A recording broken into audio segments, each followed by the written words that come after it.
ലൈവിൽ ഇപ്പൊ ജാസ്മിനും ജിൻഡോയും തമ്മിൽ വഴക്ക് കടന്നിട്ടുണ്ടായിരുന്നു. ജാസ്മിൻ പറഞ്ഞു ഗബ്രീനെ അപ്പം മിസ് ചെയ്യാണെന്നോ. അപ്പൊ അതിലാണ് ജിൻഡോ പറയുന്നത് ആവശ്യമില്ലാത്ത കാര്യങ്ങളൊന്നും ഇപ്പൊ പറയണ്ട, ഇപ്പൊ നല്ല രീതിയിൽ പോയിക്കൊണ്ടിരിക്കുകയാണ്, ആവശ്യമില്ലാത്തത് എടുത്തിട്ടുണ്ടാന്നുള്ള രീതിയിൽ അപ്പൊ ജിൻഡോ പറയുന്നുണ്ട്. മോള് വെറുതെ സ്വപ്നം കാണണ്ടെന്നുള്ള രീതിയിൽ ജാസ്മിനോട് ജിൻഡോ പറയുമ്പോഴാണ് ജാസ്മിന് ഇഷ്ടപ്പെടാത്തത്. ഞാൻ എന്ത് സ്വപ്നം കാണണമെന്ന് ജാസ്മിനാണ് തീരുമാനിക്കുന്നത്, ജിൻഡോ അല്ല എന്നൊക്കെ അങ്ങനെയാണ് വഴക്കെടുക്കുന്നത്. അത് കഴിഞ്ഞിട്ട് പിന്നെ ജിൻഡോ കള്ളനാണ്, ജിൻഡോ നുണയാണ് പറയുന്നത്, ആരെങ്കിലും പുറത്തു പോയാലും ജിൻഡോയ്ക്ക് സ്നേഹമൊന്നുമില്ല, ചുമ്മാ കരയണയാണ്, ആ രീതിയിലൊക്കെ ജിൻഡോനെ കുറെ പറയും. അപ്പൊ ജിൻഡോ പറയുന്നുണ്ട് ഞാൻ അതൊക്കെ കാണിക്കുന്നുണ്ടെങ്കിൽ അത് എന്റെ മിടുക്കാണെന്നൊക്കെ. ജിൻഡോ പറയുന്നുണ്ട് ഓക്കെ നീ അങ്ങ് ടോപ്പിൽ നിൽക്കുന്നു, ജിൻഡോ അങ്ങ് ഡൗണിൽ നിൽക്കുന്നു, ഞാൻ സമ്മതിച്ചു എന്ന് പറയുന്നുണ്ട്. ജാസ്മിൻ പറയണ എല്ലാം ശരി, ജിൻഡോ പറയണ എല്ലാം തെറ്റ്, കുഴപ്പമില്ല, ജാസ്മിനാണ് ഏറ്റവും ടോപ്പിൽ നിൽക്കുന്ന ആള് എന്നൊക്കെ പറഞ്ഞ് ജിൻഡോ അവിടെ ജാസ്മിനെ കളിയാക്കുന്നുണ്ട്. ജിൻഡോ ഷൗട്ട് ചെയ്തൊന്നും അല്ല സംസാരിച്ചത്. ജിൻഡോ ആയിട്ട് പറയുന്നുണ്ട് ഞാൻ നിന്റെ നല്ലതിന് വേണ്ടിയാണ് പറഞ്ഞത്, വെറുതെ ഒരു നെഗറ്റിവിറ്റി ഉണ്ടാവണ്ടെന്ന് ഓർത്ത് പറയണയാണെന്നൊക്കെ പറയുന്നുണ്ട്. ജാസ്മിനാണ് അവിടെ തട്ടിക്കേറി പ്രശ്നം ഉണ്ടാക്കുന്നത്. അത് കഴിഞ്ഞിട്ട് ജാസ്മിൻ അതിന്റെ ഇടയ്ക്ക് ഒരു കാര്യം പറയുന്നുണ്ട്,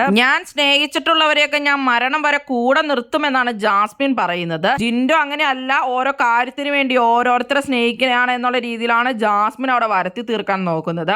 ജാസ്മിൻ ഇത് പറയുമ്പോൾ എന്താ പ്രശ്നം എന്ന് വെച്ചാൽ ഇതൊക്കെ ജാസ്മിന് തന്നെ നെഗറ്റീവ് ആവും എന്നുള്ളത് തന്നെയാണ്. കാരണം പുറത്ത് നടക്കുന്നത് മൊത്തം പ്രേക്ഷകർക്ക് അറിയാവുന്നത് കൊണ്ട് തന്നെ ഈ കാര്യങ്ങളൊക്കെ വച്ച് കണക്ട് ചെയ്തിട്ടാണ് ജാസ്മിനെ വിലയിരുത്തുന്നത്. ഗബ്രിയുടെ കാര്യം തുടങ്ങിയപ്പോൾ തന്നെ ജിൻഡോ പറഞ്ഞായിരുന്നു ഇത് പറയണ്ട എന്നുള്ളത്. ഇത് ജാസ്മിന് ഫുള്ള് നെഗറ്റീവ് ആവുന്ന രീതിയിൽ തന്നെ ആയിട്ടുണ്ട്. ജാസ്മിന്റെ വായിന്ന് വന്ന ഡയലോഗ് ജാസ്മിന് തന്നെ പണിയായി എന്ന് വേണം പറയാൻ. വീട്ടുകാർ വന്ന മാലയും മറ്റുമൊക്കെ മേടിച്ചോണ്ട് പോയതിനു ശേഷം ഗബ്രിയുടെ കാര്യം അങ്ങനെ ജാസ്മിൻ പറയാറുണ്ടായിരുന്നില്ല. ഇപ്പൊ 2 ദിവസമായിട്ടാണ് ജാസ്മിന് ഗബ്രീനെ ഭയങ്കരമായിട്ട് മിസ് ചെയ്യുന്നു എന്നുള്ള രീതിയിലൊക്കെ പറയുന്നത്.